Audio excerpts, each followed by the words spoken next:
What scares you most and what excites you most about the future of AI? There will be new business models. There will be new things that are pretty exciting. So speed is going to be the name of the game. It's no longer going to be about just MVP. What do you think? What's the minimum viable AI toolkit for individual professional? It's all about how do you connect the dots? How do you make me feel? Are you making me want this? AI researchers say AI will do all things that human can do. The government of Abu Dhabi is building a massive data center. What about, in this case, low-income countries? They will depend on biggest countries. Countries that have abundance of electricity will thrive. Countries that do not will have a problem. In other words, using AI, it's more easier to become entrepreneur. We're still emotional, right? What connects us is the touch, the human touch. When all jobs disappears, it's definitely new ones emerge. Will it be possible to stop it? My guest is Tamer Sabri, 24 years in product management, VP at Amazon, successful startup founder and creator AI Everyday coaching program. He's not talking about AI, he is implementing it. If you're wondering whether your job is safe, what skills to develop, and how to position yourself in an AI-dominated future, watch this episode till the end. So, Tamer, it's really a pleasure to speak with you today. Thank you so much. I look forward to having the discussion with you. Okay, cool. So I want to start with first question. AI researchers say AI will do all things that human can do. And in the previous call, you also mentioned about that we see only 10% of AI capability. Can you explain me what the 100% picture looks like? 100% picture looks like. That's in three questions in the beginning. It's a very hard question to answer, but why do we only see the kind of the top of the funnel or just the tip of the iceberg today? It's simply because what we see today is just general intelligence. Okay. Generative AI is just the general intelligence. We didn't get to super intelligent, right? Where it can do capabilities, unlimited memory, unlimited super thinking. And that is what we mean by 100%. I think, again, imagine that it can play a million games of chess while it memorizes everything on the internet, while at the same time it can do automated tasks. That's the capabilities we're going to be coming to in the future. Near or far, I don't know yet. Okay. But at least that's the capabilities that's going to happen with super AI. It's really exciting. And what do you think, what's the resources we should have to build super intelligence? It's going to be crazy amounts of electricity. I mean, I know the government of Abu Dhabi is building a massive data center. There's massive data centers, Stargate in the US. So it's going to be about governments, because I don't think that definitely the big corporations, the Meta, the Facebooks and so on, they're going to be the ones that create data centers. But I think also it's going to be responsibility of governments to support data centers for the average small company, medium-sized companies and so on, because they will not be able to afford these data centers. So yeah, it will be consuming huge amounts of power. And I think the new, liquid gold, if you want to call it, or is going to be, hungry data centers that need electricity. So I think electricity is going to be a big deal in the future. Countries that have abundance of electricity will thrive. Countries that do not will have a problem. Okay, got it. So if AI can think, create, analyze, and communicate like a humans, what's left for us? Emotions. We're still emotional, right? What connects us is the touch, the human touch, the human emotions, love, anger, right? These are things that you're not going to experience, right? I mean, I don't know how much we're going to enjoy watching a basketball game, an NBA final between two robots. I'm not sure that that's going to be fun. The beauty of the, for example, the NBA, which I'm a big follower and a big fan of, is the fact that every game is different. You have the emotions, you have the fan base, and then you also have things that you cannot predict. A player who goes up to dunk the ball and he falls and he has an Achilles heel, or he's able to dunk and the other player, gets, a poster, where he's being dunked on. This is all things that you're not going to be able to see with robots. Yeah. So I feel that's one. Two, human connection again when it comes to music. I feel like, yes, you can have a robot in a that sings, but it's not the same, right? You can have a movie, but it's not going to be the same. Again, you can have a movie with, Sora and all these likes of the video and the AI creating video, but you're not going to feel that human connection still, that because it's an AI. I think that's going to be the differences. I fully agree with you, but what if we talk about like professional life? I think it's when you talk about emotions, it's not working like we just spend life and enjoy life. We also have to work, and in a case like professional life, what we have to do. I think it will take time for it to replace all different types of jobs. Which ones? I think just like the Industrial Revolution replaced some jobs, I think this will replace some jobs, and it will take time. But for example, again, poor countries or economically, low income countries, let's call it this way, they're still going to have their population because they don't have maybe the power to spend money on AI, right?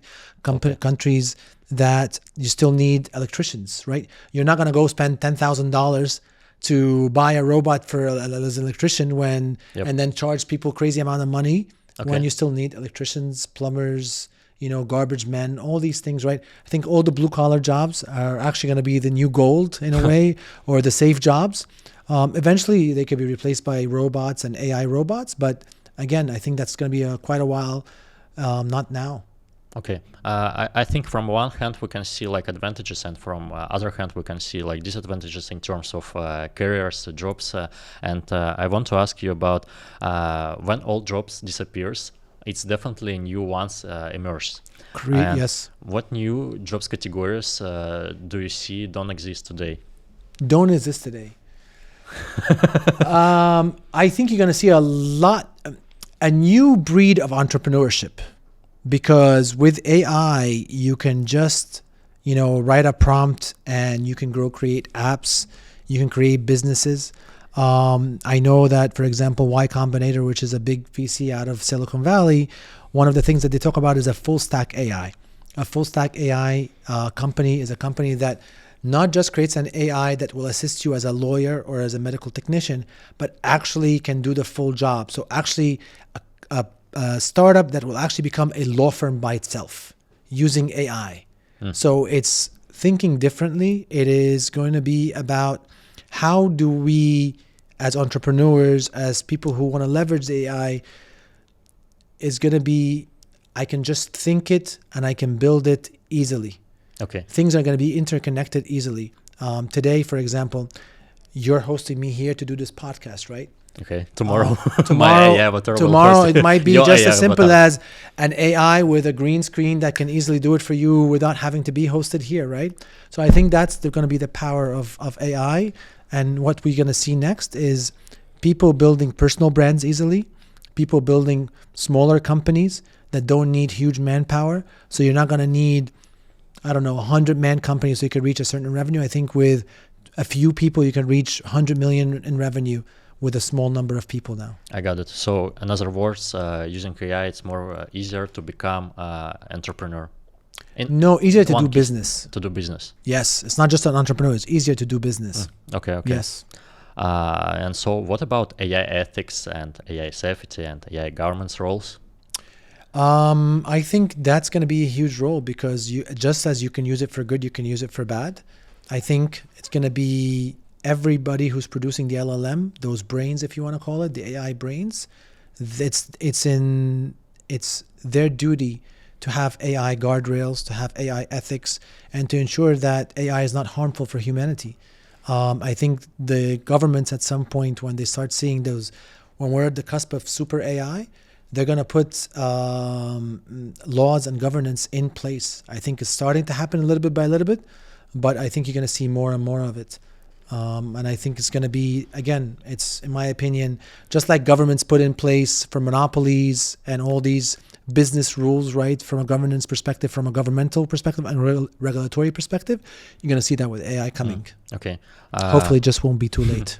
And I think in terms of AI related to governments concerns and like challenges, it's really important that the government have own AI, like in house the country.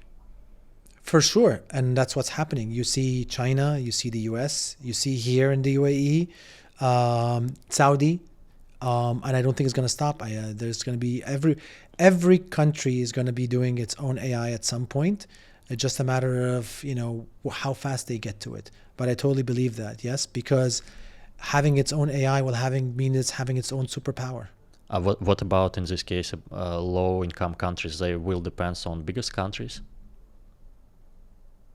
I think yes and no, because you're going to have the open source models that you can build and fine tune for yourself and host it on your own.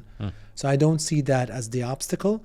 I think, again, the obstacle is going to be more about the infrastructure, the hardware, not the software piece. Anyway, countries will have opportunities. Definitely. Okay. And you mentioned with AI it will be more easier to build, to do business. So, and some experts, your favorite question, some experts predict consumers will spend $250 on AI subscriptions. Do you believe is it true? And what's your realistic number? Maybe. I don't have a prediction in the future, but I can tell you this much. I don't see people spending $200 today. Your average person, right? I'm not talking about somebody who's a geek who is doing AI day in and day out. But I do believe that if the AI can replace my Spotify, my Netflix, and so on, those combined can add up to $200. So it might be worth it. Yes. It might be if the $200 is going to create for me a sidekick that's going to be my co-pilot, my secretary, my administrative admin that's going to do all the work for me. Yeah, it might be worth it. Again, it depends. Or it might be that you're paying the $200 to be able to get access to other things, right? It might, what we think of the $200 for the AI today is not going to be the same $200 that you pay in the future. Exactly. AI is getting cheaper and cheaper and cheaper, and the models are getting cheaper. But the $200 in the future might be totally something different. It might be you get access to something super, and so we'll see. Okay. In your opinion, which AI tools provide the best value today? I'm a big fan of three tools that I'm constantly changing between them: ChatGPT / OpenAI, Perplexity, and Anthropic Claude. Those three are, to me, are above and beyond. I love them. I use them almost daily, if not hourly. It's general LLMs. Do you use some specific AI tools like, I don't know, for image generation, for video generation, or for some business stuff? Gamma for presentations. I quite love it. Pretty fast, pretty efficient. Yes, to do presentations. Disappointed, so maybe I'll take it for a spin about what I don't use. Disappointed in Canva. Okay. My wife is a big fan of Canva, but the Canva AI, I feel it's rudimentary. I haven't played around with Figma yet, but early signs say it's okay. What other tools Napkin AI to create diagrams. Pretty fast, efficient, free so far. So shout out to Napkin. You just upload data and you get prompts. Visuals. Not even data. Just prompts? Prompts, yes. Yeah. Pretty easy. Okay. And what do you think? What's the minimum viable AI toolkit for individual professional? Minimal. So you're saying what is the minimum? At least get an OpenAI subscription for $20, whatever it costs in UAE. I think it's $79, $89, 89 dirhams. I think it's worth it. The functions about it, the fact that you can save to memory is a big deal. And I think that to me has made a big change in my life. The fact that it knows me and everything and it's safe to memory is a big deal for me. Okay. But I don't recommend to use it for work yet because of data privacy. So just FYI, a little privacy thing here. Be careful about what you use for work. I'm really curious to ask you as a product manager, what do you think, what is the most overlooked product management principle when you're building AI products? Evaluating the product that you're building. So normally when you're building a normal product in product management, you basically build the product and you have testers, or you can create some use cases to say this is the success metrics. With AI, every time you ask it a question, the answer might be different. So there's a little bit of infinite number of answers. So you actually need to come up with what is the percentage at which point you say this is viable or not viable, because it will never be 100% that it's viable. Right. So is it at 90%, 95%, 89%? So it depends on the product you're using. For us, for example, we're at 92%. Anything over 92% on that question, because we do questions and answers, it passes. If it goes below 92%, we keep fine-tuning the model until we get to the 92% for that question. Custom GPTs, for quite a while now, yeah, I know recently I started using them. Interesting, started to like it, and I want to get into it more. I asked the GPT to help me build the prompt for the GPT.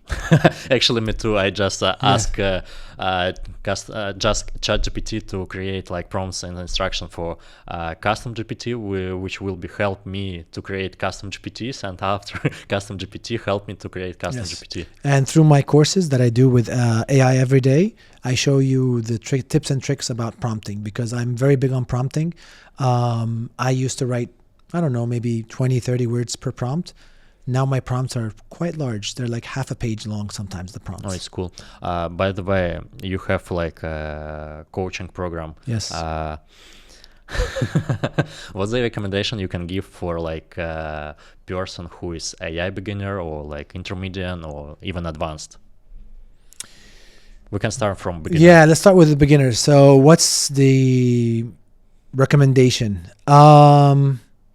Watch videos on YouTube. There's crazy amounts of resources for free on YouTube, so you can learn the basics. And don't think about it. Just go, jump in the pool, do it.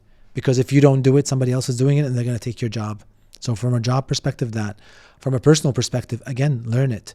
There's so much you can do that can help you. I mean, I basically don't do Google anymore. I just use Perplexity to search anymore, right? And I do prompting all the time. And I think this is going to be the new thing, and it's going to get more and more about that. You need to learn how to ask the right way and the right questions. It's no longer before, right? It was you Google something. Okay. Google would tell you, we think what you're looking for is these 1,000 web pages, right? Crazy amounts of web pages. And you would have to sift and read through them to make your own reality. It's no longer the case, right? So number one, be careful of the answers that you get, because sometimes they're hallucinating. And two, you need to understand how to prompt so that you can get the right answer, what you're looking for. And can you describe what's your exact formula, and explain people how to write correct prompt to get better answer? There's no such thing as writing the correct prompt. There's so many different frameworks. You can YouTube that, but it's not about how to write the right prompt. It's about a conversation. The beauty about, I think people misunderstand, is that they think it's a Google search. I write something and I get the answer and I walk away, because that's usually what you do with Google. No, it's a conversation just like you and I. Hey, I'm looking to have dinner tonight, right? It gives me an answer. And then I can refine it. Actually, you know what? I'm not looking in this area. I'm looking within a radius of 10 kilometers of Motor City. All of a sudden, it refines the answers. Hey, I'm not feeling Asian. Give me Italian. Now it refines the answers. I'm looking for something for a date night, not just casual, right? So it's a conversation back and forth where you can have it until you refine your answer and you get to something what you're looking for. And it's also remembering your preferences, and in the future, it will give you best answers. Again, I think not always. Not always? Not always. This is not always that. So Anthropic, for example, does not always remember your answers 100%. You have to work on giving it the instructions. Again, that's one of the things that I like about the ChatGPT, with the memory, where you can say, save this for future memory, and then it will save it and it will remember it. That's cool. That's really cool feature. But Anthropic is not always the case. So Claude is not always the case like that. Okay. So what is the single biggest misconception public have about AI?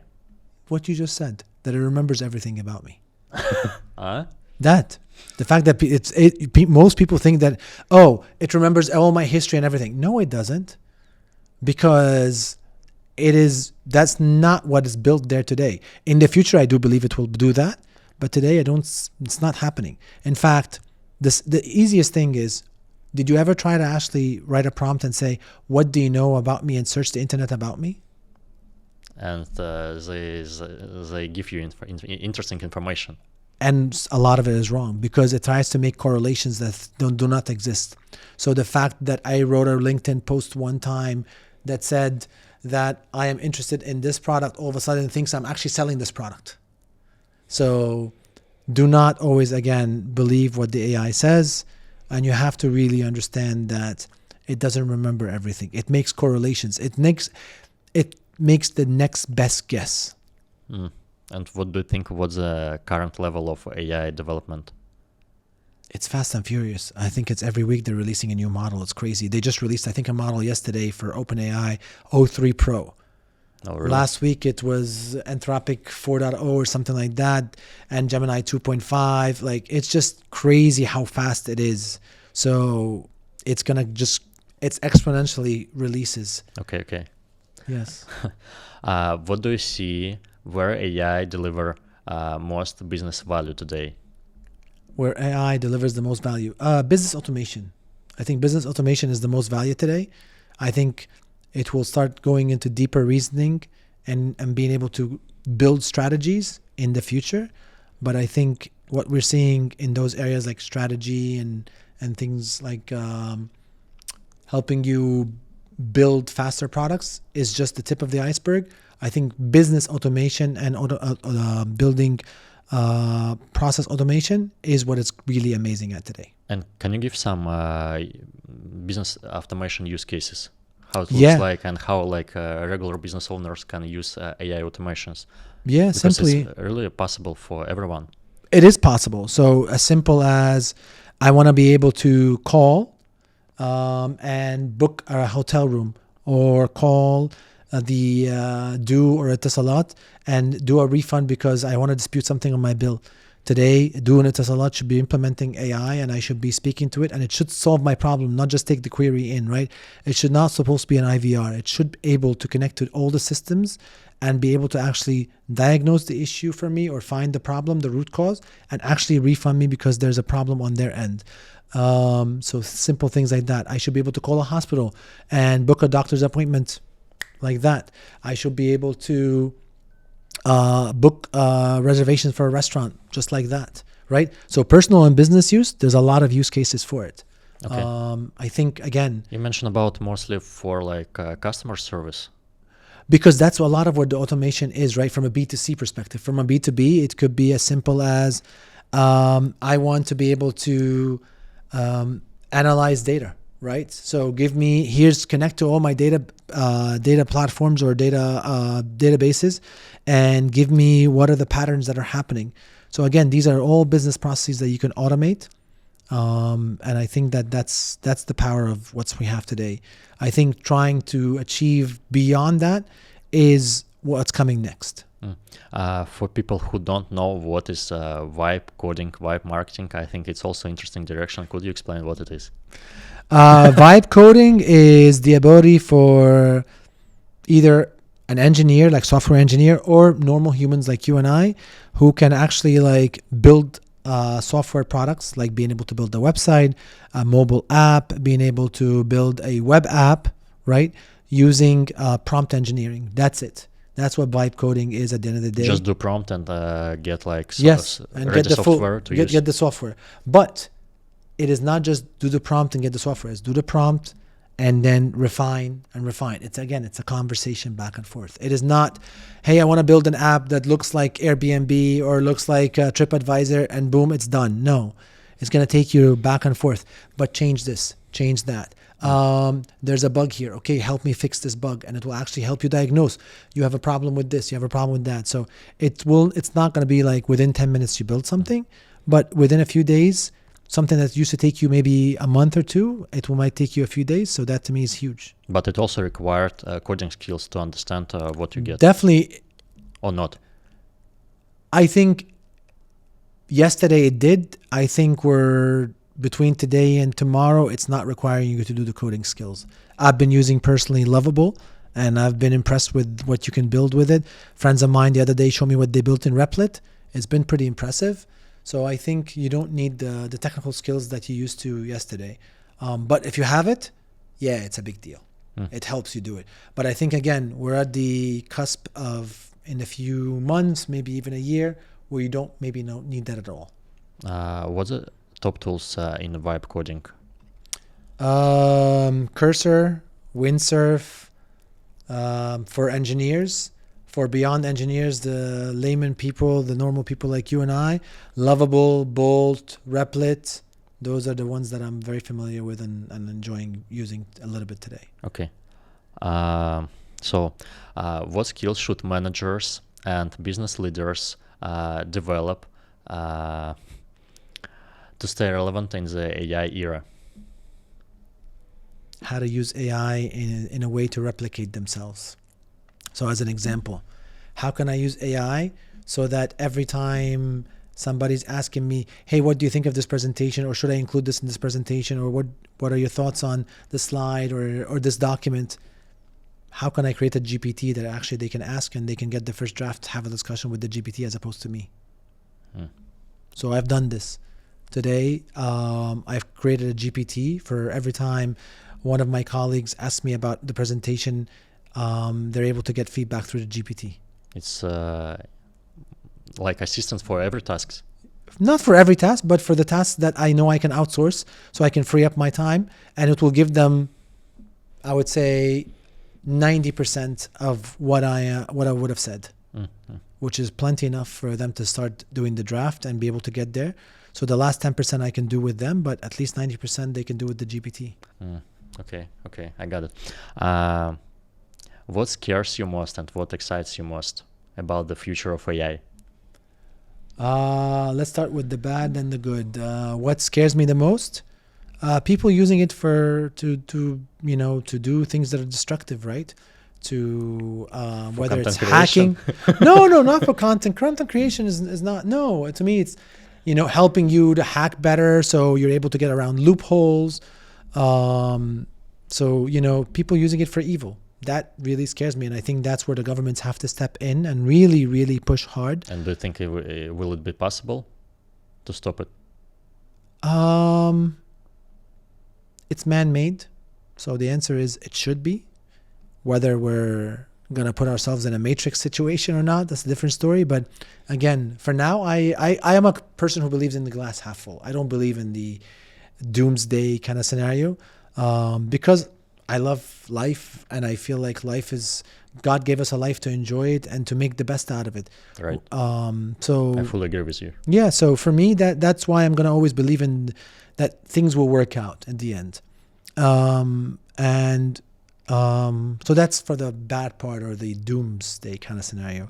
For the greatness is being able to, I guess, free yourself up from doing the little mundane stuff that you don't like doing. Like, imagine today you get a phone bill, right? And you want to dispute it.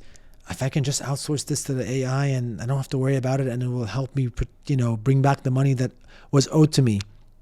Or being able to, instead of buying a car, being able to do carpooling and car sharing, because you have autonomous cars that just have robotic driving and AI that drives the car.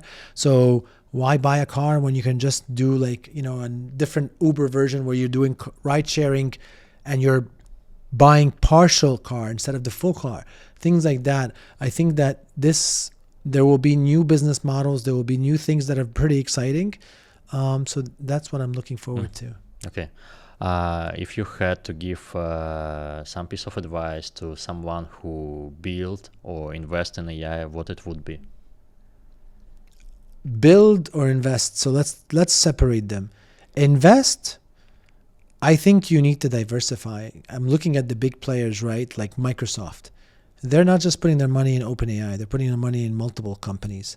So I think you need to diversify your investment. I think so. And build AI. It depends what you mean by build, because there are two parts. There are AI creators and AI enablers / the users of it, right? If you're talking about somebody who's building process automation and using AI to do process automation and the likes, or building a software that will be an AI for lawyers, that is more, they're not creating the actual AI. They're leveraging AI to build a new product. Building the AI, right? The brains, this It's intelligence. more related to LLMs. LLMs. So which one are you referring to? And I think better to take this one This because one. it's more Yeah. related to so everyone. what's my advice for somebody who's building that is to experiment, try things, and try fast. Because with the speed of things, there are companies popping up every day and there are companies closing up every day. So speed is going to be the name of the game. It's no longer going to be about just MVP. It's going to be about how fast can you build that MVP, right? I think if you look at Windsurf, I think Windsurf started 10 months ago and they're just being sold in less than 1 year. It's crazy. A company being sold over $1 billion in less than 1 year. That's insane. OpenAI is looking to buy them for over $1 billion. It's pretty quick. It's insane. In less than 1 year. I think it's 10 months it's been around. So just think of how fast companies are going to be, and that might be the reality of things. Companies popping up and being sold in less than 6 months. That's crazy. Right? And what's the new form of interaction with technology do you think will be next? I think now we're just typing, using like text. Some of people talking about like voice interaction. What do you think? Oh, I totally use voice. I am so big on voice. Are you already using voice? I'm already using voice. I love it. I think voice is going to be the new frontier. But again, voice comes with a little bit of privacy, right? You cannot just sit in the middle of anywhere and just have a voice conversation back and forth. Yes, you can put your AirPods on or your earphones on and have the privacy, but still, there are certain things you just can't do it that well. But I think voice is the new frontier. We'll see if we get to a hologram/video in the future or if not, but at least voice is definitely the new frontier and it's advancing pretty fast. Okay. And I also interesting about for like students, for like young kids, how they should be prepared to the future. I guess because a lot of things AI will automate, and what they will do.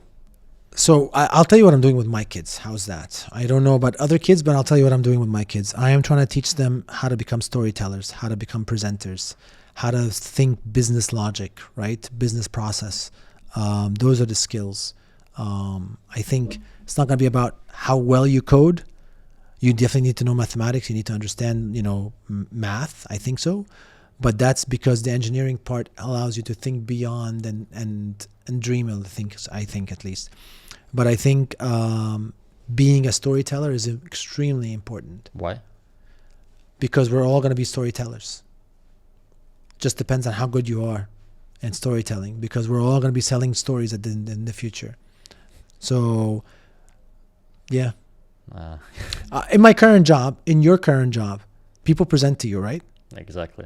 Are they not storytellers? Exactly. So, yes. It's We're all storytellers today. In one way. Selling. Yeah, but again, selling is not the right word. I think it's all about storytelling. It's all about how do you connect the dots? How do you make me feel? Are you making me want this? Do I want it? Or is it something that I can buy? I can buy is selling. Wanted, I think that's the storytelling, creating the emotional connection. And I think a lot of brands, a lot of even personal brands, a lot of people, they're starting to realize this. Okay. So that's what we'll see. In the end, what's the final advice you can give for people who decided to learn AI? Simply put, once you start, don't stop. So I am still learning.